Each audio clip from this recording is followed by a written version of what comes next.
Assalamualaikum Tante Oki. Waalaikumsalam Sania. Selamat sore. Tante Oki Sore. apa kabar? Alhamdulillah Nia baik. Nia apa kabar? Alhamdulillah baik juga Ante. Ya, Keseharian Ante apa aja kesibukannya? hari ini. Ya. Kalau hari ini sih Tante tadi biasa lah ya, emak-emak, ibu-ibu. Kebetulan Tante tadi ini nih baru pulang dari acara akikah saudara di Kulim. Nah, makanya kita udah janjian ya, kebetulan aja hari ini kita sempet ketemu waktunya ya Nia ya. Iya. Jadi Ante kesininya sama siapa? Tadi sendiri sih. Sendiri. Makasih banyak ya Ante udah datang. Iya, sama-sama. Di sini saya mau memperkenalkan diri saya dulu. Oke, silakan. Nama saya Saniatun Husna, mahasiswa Psikologi Islam angkatan 2022. Ante bisa memperkenalkan diri Tante Ante juga dulu. ya? Iya, Baik, oke. biar kita- Perkenalkan, nama saya atau nama Tante adalah Rezkia, biasa sehari-hari dipanggil Oki. Dan Tante adalah ibu rumah tangga dan juga seorang ibu dari 3 orang anak putra. Anak Tante tiga-tiganya laki-laki semua loh. Baik. Sebelumnya saya minta maaf karena selama percakapan kita ini akan direcord.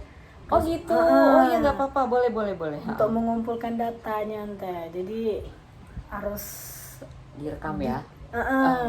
Baik, oke. Apakah Ante bersedia gitu untuk direkam, nggak apa kan?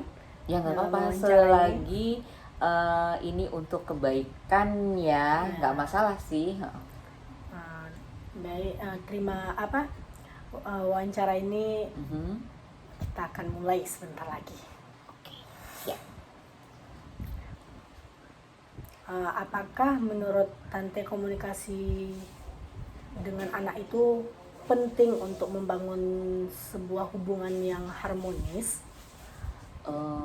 Komunikasi dengan anak itu Iya. penting untuk membangun hubungan yang harmonis Iya. gitu. Kalau menurut Tante itu sangat-sangat penting sekali loh. Kenapa? Penting banget. Kenapa?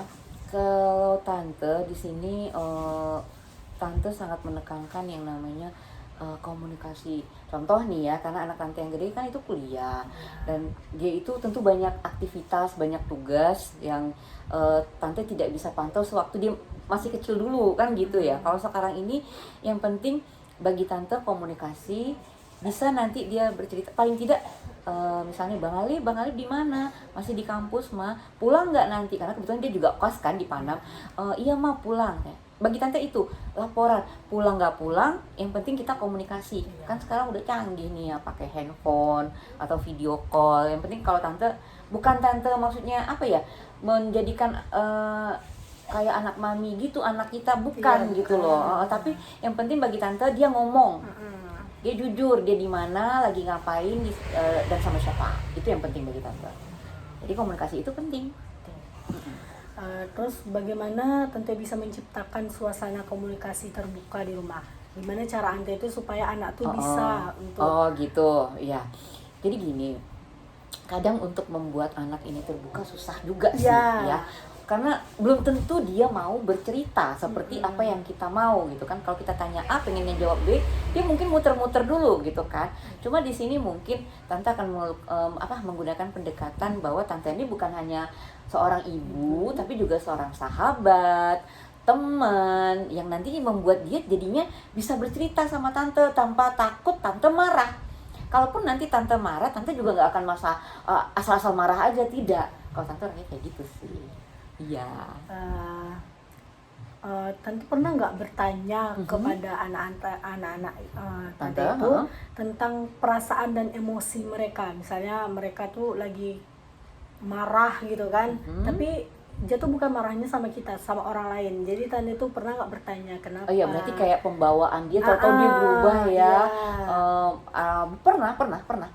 Tante bertanya misalnya kan, pulang nih dari luar, terus anak Tante tuh masuk gitu, dia cemberut gitu, kayaknya yang kusut aja bawaannya. Terus nanti Tante tanya, Bang Alif ada apa?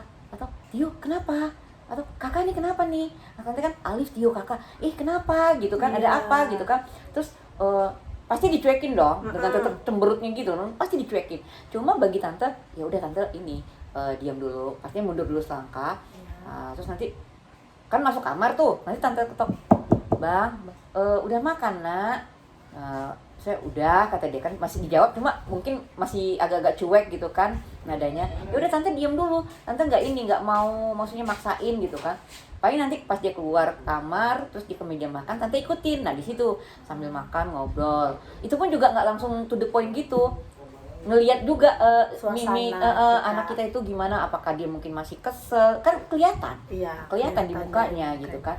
Terlepas kita tahu dia masalahnya apa atau lagi sama siapa berantemnya, kita kan nggak tahu, atau dia keselnya mungkin sama kita sendiri mungkin gitu kan, bisa jadi. Cuma intinya kalau tante akan buka itu, cuma nggak yang marah-marah gitu. Itu karena gini, menyikapi punya anak yang remaja itu dengan punya anak kecil itu beda loh Sania. Otomatis kita dengan nggak bisa maksain ego kita, mama ngomong lo tolong didengerin, nggak gitu. Ya bang, coba dia ini enak nggak gitu kan. Artinya kita membuka percakapan yang akhirnya kita tuh nanti dia tanpa disadari dia cerita sendiri gitu loh. Kalau tante gitu, iya mah tadi nih begini mah, maaf ya mah. Akhirnya karena tante tuh biasanya misalnya kalau apa-apa tuh maaf, tolong, terima kasih, itu 3 kata-kata itu tuh tante nggak mau lepas gitu loh. Kalau ada apa masalah, satu lagi 4 tolong. Kalau misalnya apa-apa tolong. Terus kalau misalnya ngerasa gak enak hati, maaf. Terus kalau seandainya sudah dibantuin, makasih ya ma. Kayak gitu. Tuh akhirnya jadi tahu, nanti akhirnya jadi ngobrol. Ya ma tadi gini ma, kesel sih ma di kampus gini. Itu caranya sih kalau tante. Terus cara ante dalam memahami perasaan dengan sama emosi anak, kan kadang dia emosinya meledak-meledak nih, gimana cara ante itu memahami, oh berarti anaknya nih emang kayak gini karakternya gitu. Iya, secara apa ya, kan kita juga dalam artian ini anak kita ini kan kita tahu lah ya, dia ini kalau lagi keselnya itu kayak mana pembawaannya, sikapnya, kan kayak gitu ya Nia ya. Kalau tante sih mikirnya sekarang ini yang penting tante tidak akan memaksakan harus dia tuh menjawab apa yang tante tanya, dan tante juga tidak memaksakan diri kepo gitu loh. Karena kalau tante misalnya kepo atau pengen tahu apa yang sedang dirasakan sementara anak kita tidak siap untuk bercerita, itu tuh juga kita harus mengerti, harus paham itu. Mungkin tante akan mundur dulu gitu, tante cari waktu yang tepat gitu sih kalau menurut tante. Akhirnya nanti secara lambat laun dia akan cerita sendiri gitu. Terus dalam pertemanan pasti anak itu bakalan ada mengalami konflik atau perselisihan. Bagaimana cara tante itu membantu anak itu untuk mengatasi konfliknya itu? Ini kita maksudnya kan punya anak ABG labil-labil gitu kan, apalagi laki-laki. Jadi kalau tante membiasakan ini beneran loh Sanya, artinya itu true story. Tante tuh membiasakan diri anak tante, misalkan nih itu nggak teman cowok atau cewek ya, sama gitu kan, dia pasti punya teman, best friend, bestie apa segala macam, atau pacar. Nah, teman deket ceweknya, teman deket cowoknya, bagi tante itu yang penting kalau lagi berada di depan atau dengan teman-temannya itu, tante membawakan diri itu juga, tapi nggak lebay-lebay gitu. Ngerti gitu kan ya, tapi tetap menyapa. Nah, tapi kalau seandainya mereka ada konflik, itu tante nggak akan buka dulu. Kalau dia cerita baru tante nanti bantuin dengan cara, tentu pertama kali yang bisa tante lakukan adalah mendengarkan. Tante dengerin gitu loh. Oh, mama tadi begini. Oh ya, terus? Iya pokoknya ma kesel sih ma, dia tuh begini. Tergantung permasalahan. Misal kalau dia sama pacarnya, oh gitu ya, tante bilang. Sampai nanti akhirnya dia cerita yang membuat dia tuh tanpa disadari, tante tuh cuma oh gitu, terus maunya kayak mana? Ya maunya sih jangan kayak gitu loh ma. Oh gitu, tapi udah disampaikan belum sih? Oh, rencananya kapan? Baik, nanti tante membantu itu dengan pertanyaan-pertanyaan yang tanpa disadari solving problemnya tuh dia sendiri. Gitu loh, tanpa disadari gitu, dengan percakapan tante sama anak tante itu. Terus bang, Oh gitu. Terus maksud abang gimana? Tante nggak ada, bang menurut tante atau bang menurut mama tuh begini bang. Nah, tante nggak akan seperti itu, tapi mencoba akhirnya balik lagi permasalahan itu karena dia yang tahu loh. Dia mau seperti apa solusinya, salah satunya gitu loh nih ya. Kecuali kalau bertanya nih, jadi menurut mama gimana? Nah baru tante akan nanti gini. Jadi kalau menurut mama sih bang, kita tuh nggak boleh kayak gitu loh nak, kita tuh begini. Ah itu paling pandangan-pandangan yang tidak memaksakan ego tante tuh keluar. Kamu tuh nanti ya harus begini harus begitu, nggak seperti itu gitu loh. Tapi tanpa disadari dengan pertanyaan yang tante kasih tuh dia udah solving problem dia sendiri gitu loh. Ya udah apa? Udah tahu jawabannya Ya. apa dengan permasalahan yang sedang dihadapi dia, baik itu sama temennya ataupun sama pacarnya. Intinya sih keterbukaan tadi, kalau dia terbuka dia tuh ceritanya lempeng aja, ngalir gitu loh. Dan tante juga nggak yang ngajarin ya kamu tuh harus begini ya, nggak gitu. Kalau tante gitu loh, seperti biasa seperti itu sih. Terus kan kadang anak ABG itu kan ada yang kayak egonya tuh dalam misalnya berkelahi, pasti dia tuh Bantem ya. banyak lebih, kenapa sih dia kayak gitu kita. Misalnya kan dia yang salah tapi dia enggak, dia bercanda nih, tapi dia tuh nggak memahami kalau orang temennya bercanda. Enggak, teman nanti ini misalnya anak nanti bercanda, dia bercanda sama teman ini, jadi dia tuh nggak memahami temannya ini lagi ngapa gitu, kayak emosi dia lagi baik atau enggak, lagi enak dibawa bercanda atau enggak, perasaan temannya ini. Jadi gimana cara ante itu supaya bisa, ada nggak cara ante agar anak ante itu bisa memahami sikap orang misalnya dalam gitu. berteman gitu. Kita kan ya. kalau berteman itu kan kita ngikutin adat mood teman gitu. Mood perasaan orang lain. Iya. Jadi kan pernah sih memang Ali waktu itu kan dia cerita nih. Dia nggak apa maksudnya yang tadinya temennya itu orangnya ceria, tahu-tahu pas lagi kumpul rame-rame kok dia diem gitu kan. Ini ada apa gitu kan. Nah, kalau misalnya tuh tante suka nginiin, "Bang, jangan dicandain, nanti ini loh, nanti kalau seandainya tanpa disadari kita bercanda tapi teman kita nih nggak nerima candaan kita karena lagi ada masalah, dia nggak siap." Karena kan biasanya juga kan kalau kita sama teman-teman kita kan biasa aja bercanda lepas-lepas gitu omongannya gitu kan, cuma ada pada satu saat atau momen dimana teman kita ini lagi nggak mood. Nah itu tuh tante pasti ngasih taunya begitu, mengarahkan itu kayak gitu. Tapi itu pun juga kalau dia tuh bercerita gitu kan ya, "Mah tadi mah teman abang mah di kampus mah dia itu, kami tuh pikir dia tuh seperti biasa, ternyata dia lagi ada masalah sama orang tuanya. Orang tua tuh ternyata dia tuh lagi ini loh mak, orang tuanya berantem, terus dia tuh bingung gitu loh." Oh gitu bang, mama potong ya, kata tante kan, kalau seandainya ada teman kita seperti itu. Nah kita kan lihat nih lagi bercanda sekali, ternyata dia tidak seperti biasa, dia diem, ya udah kita diem loh nak, nggak usah paksain, kita kejar untuk terus bercanda, nanti ribut loh, akhirnya dia marah, kamu juga nanti marah dengan alasan kan bercanda nyo. Kan kita bisa aja bilang kayak gitu, kan bercanda kan anak sekarang tuh gitu kan kalau misalnya kan kayak gitu. Nah pasti berdalih dengan kata-kata bercanda, kan bercanda nyo katanya kan, kita kan nggak ada do yang serius kali. Nah itu tuh juga nggak boleh, makanya pahami kalau misalnya kita sekali dua kali tahu-tahu teman kita ini diem hanya menjawab sekedarnya aja, tidak seperti biasa, kita mundur. Nah kalau tante sih ngasih arahnya sih seperti itu gitu. Terus tentang perkembangan. Nah, apa tuh perkembangan anak, kan? Apakah tante itu memberikan kesempatan agar anak tante itu dapat mengembangkan diri? Kan sekarang kan si Tio, si kakak kan lagi basket. Iya benar. Gimana cara basket tante di SMA 1, basket di kesempatan SMP 1, iya benar. Jadi intinya support system. Nah, gitu loh. Kita ngomong support system di sini selaku orang tua.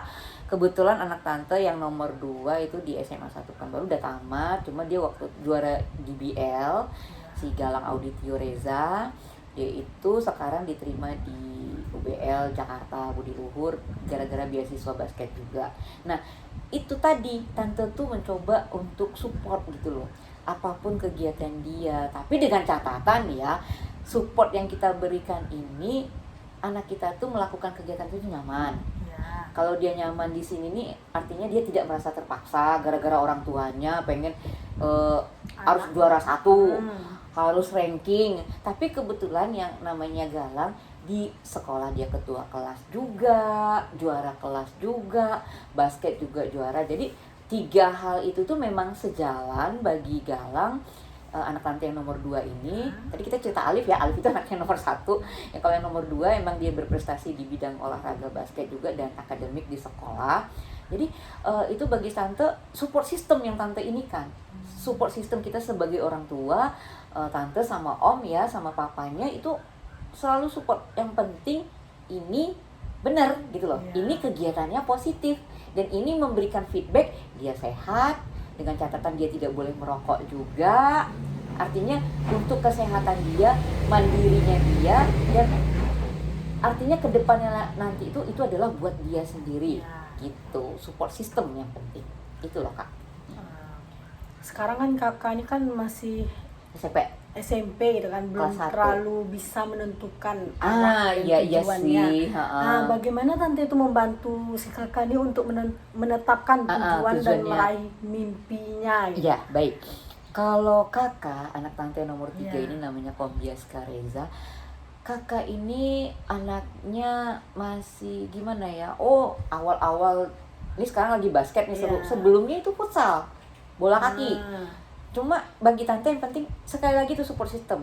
Yang penting terpantau sama tante apa yang dilakukan kegiatannya dan dia itu cerita gitu loh. Kalau misalnya lagi bosan, kan pembosan ya, lagi terus pengaruh kawan. Nah kalau kawan bilang yuk kita basket kah, basket. Kak kita main futsal kah, futsal. Tante nggak harus patokin nanti jadi kamu tuh mau cita-citanya apa? Oke, kakak pengen jadi polisi misalnya dia bilang gitu kan, atau pengen jadi angkatan laut. Terus tante harus kejar gitu, kamu mau jadi polisi? Enggak gitu loh. Kamu mau jadi angkatan? Enggak. Tapi dengan seiring berjalannya waktu nih sekarang ini kegiatan anak tante itu selagi itu positif, baik dari segi dia ekstrakurikulernya dia di sekolah, karena di SMP 1 dia ngambil ini basket. Ya sudah, otomatis karena udah terbiasa juga dengan Galang abangnya yang juga basket, otomatis tante juga nggak susah juga dengan kakak, karena adalah lingkungan kami itu kebetulan juga nggak jauh-jauh dari basket. Nah gitu. Artinya ngasih support gitu loh. Intinya support buat kakak apapun yang dilakukan dia, tante support selagi itu benar dan itu baik buat dia. Dengan gitu. Tante memberikan dukungan atau support tuh, tante itu memberikannya tuh penuh atau ada batasan? Misalnya jangan terlalu diporsir kali tenaganya gitu. Nah, ada batasan sih kayaknya. Batasan tuh gini, mungkin dari waktu latihan jangan di-push ya, nanti capek karena kan sekolah juga gitu loh. Terus nanti tante ingetin semacam warning ringan aja, nggak yang maksudnya tuh tante tuh keras pula gitu, tidak, tapi ngingetin itu tadi udah dulu istirahat. Terus misalnya jam tidur malam, udah kak tidur lagi, gak usah main HP, atau ada PR nggak gitu. Udah sih seperti itu sih sebenarnya.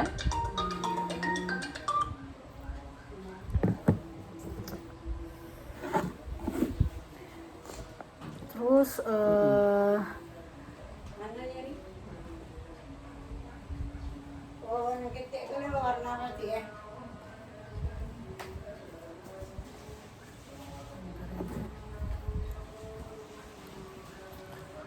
soalnya tiap anak ini beda-beda loh nih ya. Kita nggak bisa membandingkan anak satu, dua, tiga. anak itu kadang beda-beda dia. Kemampuan anak tuh beda-beda, makanya tante juga nggak mau yang maksudnya kamu tuh harus kayak Bang Alif ya, atau harus kayak Bang Tio ya gitu, enggak. Atau sebaliknya, tengok adik kamu tuh gini-gini, nggak mau kayak gitu. Tapi intinya kasih tahu yang keseharian untuk diri dia sendiri itu tuh beres gitu aja sih sebenarnya. Berarti tanpa membandingkan anak satu sama yang lain, karena itu juga termasuk support system loh. Iya, membandingkan gitu. anak itu Membandingkan anak itu tuh nggak akan, bukan mental anak juga bakal kena. Mentalnya nanti kan jadi kena anak itu kan, kasihan juga kita jadinya. Terus kan berarti anak tante itu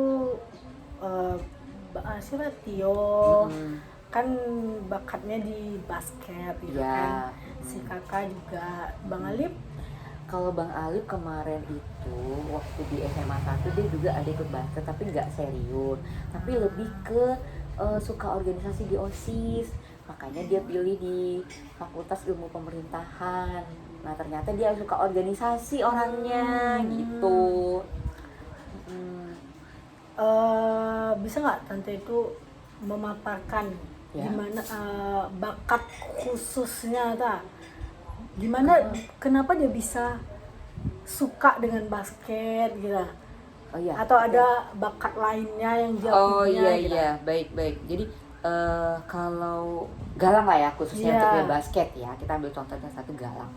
Galang itu dia ternyata dulu awalnya pencaksilat, kemudian bola, sama kayak kakak tadi futsal gitu, bola kaki.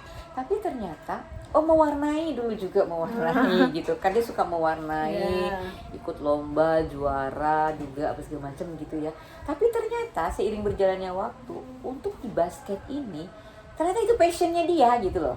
Ini sekarang ngomongnya passion gitu kan, passionnya si anak itu ternyata dia ada keinginan untuk serius di basket ini, dan itu memang dibuktikan untuk itu tuh kelihatannya setelah di SMP. Nah di SMP itu kelihatan ikut kejuaraan, kemudian di SMA, di BL, SMA 1 kan menang tuh. 2 kali dia ikut di BL di SMA dan dua-duanya menang. Dan yang pertama kepilih jadi first team untuk berangkat ke Surabaya. First team itu nanti kalau jebol ya artinya kita belajar itu camp ya, kita camp di situ, belajar di situ. Kalau seandainya Galang ini dia jebol masuk 12 besar dari 350 orang se-Indonesia, itu berangkat ke Amrik. Jadi itu cikal bakal mau ikut MBA. Nah itu loh, jadi itu tuh sayang banget kalau nggak disupport. Nah dari situ tuh udah kelihatan gitu loh. Dari tante nengok di situ udah kelihatan dia tuh punya bakat di situ. Iya, jadi karena dia sudah punya bakat di situ, dibuktikan keseriusan dia dengan timnya dia di SMA 1 itu berhasil mereka memenangkan kejuaraan di BL se-Kota Pekanbaru, se-Riau ya, di BL Riau itu, dan dibuktikan juga untuk ikut first team. Alhamdulillah ternyata Galang masuk 50 besar se-Indonesia gitu. Dengan 3 anak karakter yang berbeda-beda, berarti kan memiliki individu yang unik-unik nih tante. Ya macam-macam.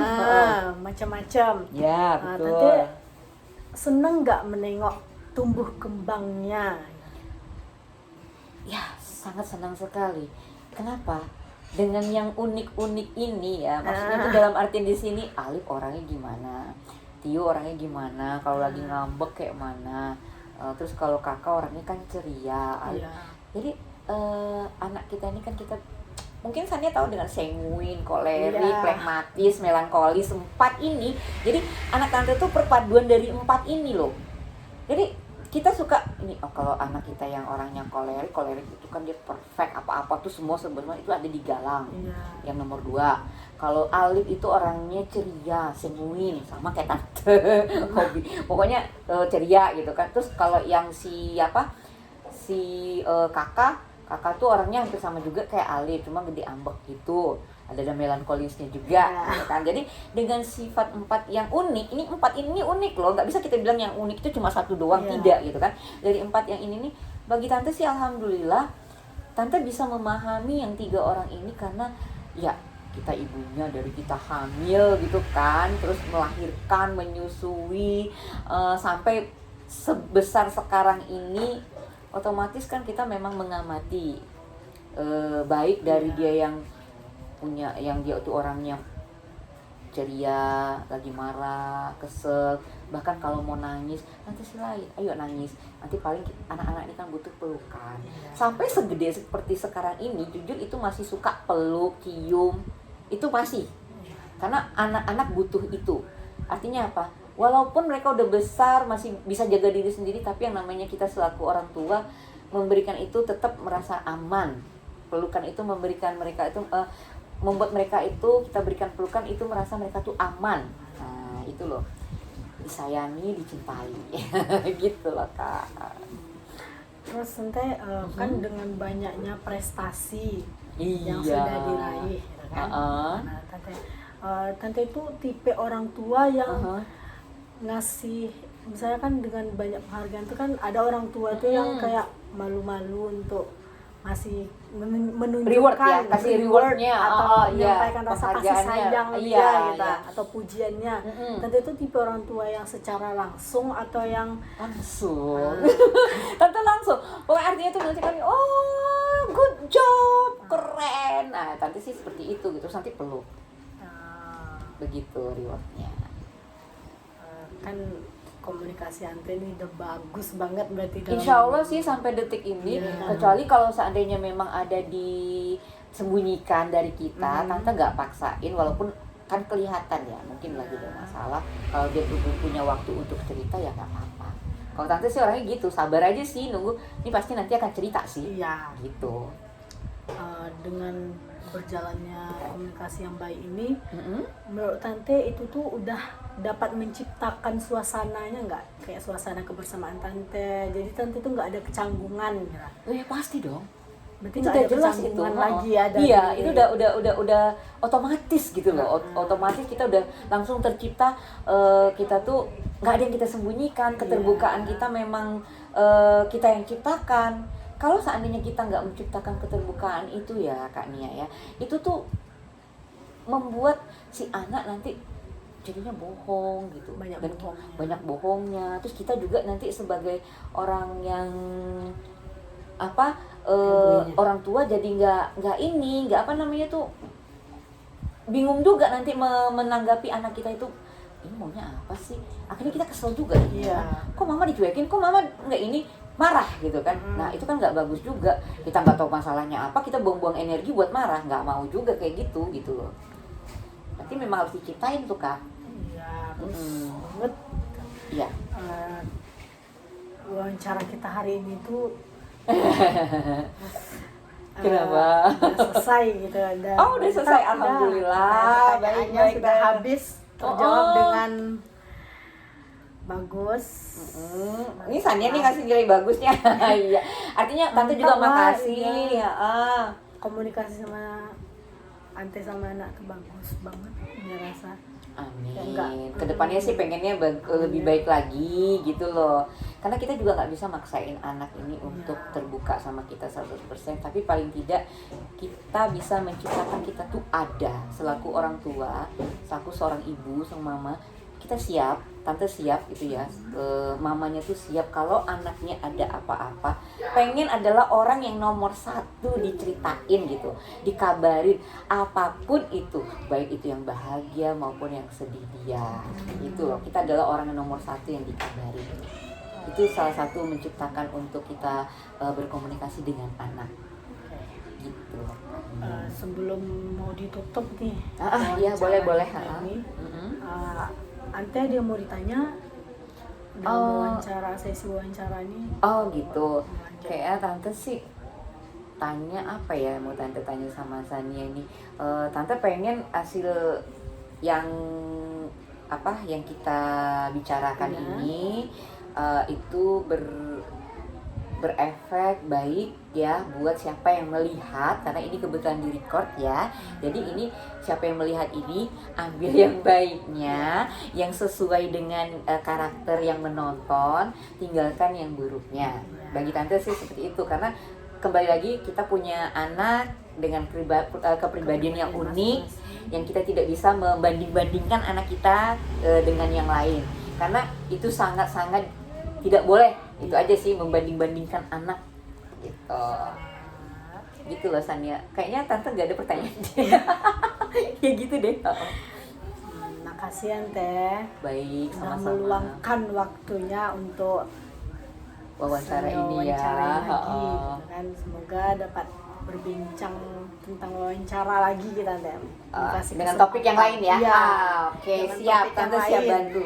Baik, siap bantu. Baiklah, ini akhiri wawancaranya. Assalamualaikum warahmatullahi wabarakatuh. Waalaikumsalam warahmatullahi wabarakatuh. Nah,